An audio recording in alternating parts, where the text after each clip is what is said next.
एक महिला जंगल में शौचालय के लिए जा रही थी जब अचानक उसे एक गंदी बदबू का एहसास हुआ। उसने देखा कि यह बदबू उसकी नहीं है, इसलिए उसने बदबू की दिशा में जाना शुरू किया। अचानक उसकी एक टांग फिसल गई, लेकिन सौभाग्य से वह पूरी तरह से गंदगी में नहीं गिर पाई। गड्ढे के अंदर जानवरों की खोपड़ी और हड्डियों का ढेर था और वहां एक हाथ भी था जिसे महिला ने देखा। उसकी मदद के लिए उसका बॉयफ्रेंड डैनी वहां पहुंच गया। वे बात ही कर रहे थे कि तभी एक पिकअप ट्रक आ गया। ट्रक से एक ड्राइवर उतरा और उसने ट्रक में पड़े जानवरों के शव गड्ढे में फेंक दिए। ड्राइवर ने उस हाथ की ओर बढ़ने की कोशिश की जिसे देखकर सब लोग चौंक गए, लेकिन बाद में पता चला कि वह हाथ असली नहीं था बल्कि एक स्टाइल मॉडल था। डैनी और महिला ने सोचा कि उन्हें यहाँ से निकलकर मैच देखने जाना चाहिए, लेकिन उनकी एक गाड़ी खराब हो गई थी। उनकी बातचीत ड्राइवर ने सुन ली और उसने कहा कि वह उन्हें वहां पहुंचा सकता है। ड्राइवर ने महिला को अपनी जैकेट भी दे दी, जिससे महिला को थोड़ी राहत मिली। जब वे पिकअप में बैठे तो महिला ने देखा कि ड्राइवर की कमर पर एक चाकू है। यह देखकर उसने घबराकर डैनी को इशारा किया। ड्राइवर ने कहा कि यह चाकू खाना खाने का उपकरण है।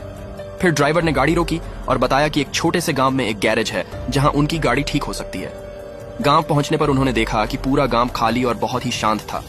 गैरेज भी खाली था। उन्होंने चर्च की ओर जाने का सोचा, जहां एक शवयात्रा चल रही थी।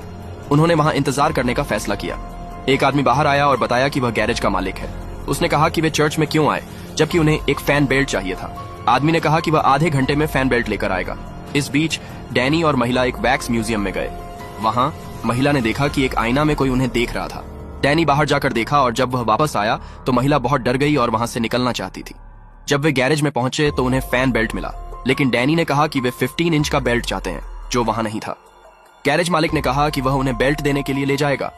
जब वे मालिक के घर पहुंचे तो मालिक ने उन्हें पहले अंदर जाने को कहा और खुद ऊपर जाकर बेल्ट लाने लगा। डैनी ने शौचालय का उपयोग किया और जब वह बाहर आया तो उसने देखा कि घर में अजीब सामान था। महिला ने देखा कि पिकअप की लाइट तोड़ी गई है और तुरंत अलार्म बजाया। अचानक पूरा घर अंधेरा हो गया और एक व्यक्ति मास्क पहनकर चाकू के साथ डैनी की ओर बढ़ा।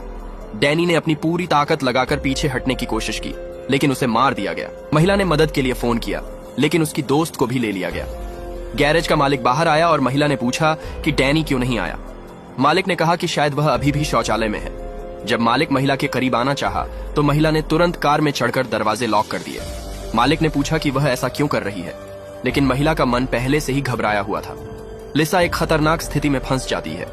उसे एक पुराने वैक्स म्यूजियम जैसे घर में बंद कर दिया गया है, जहां एक मास्क पहने आदमी उसकी जान लेने की कोशिश कर रहा है।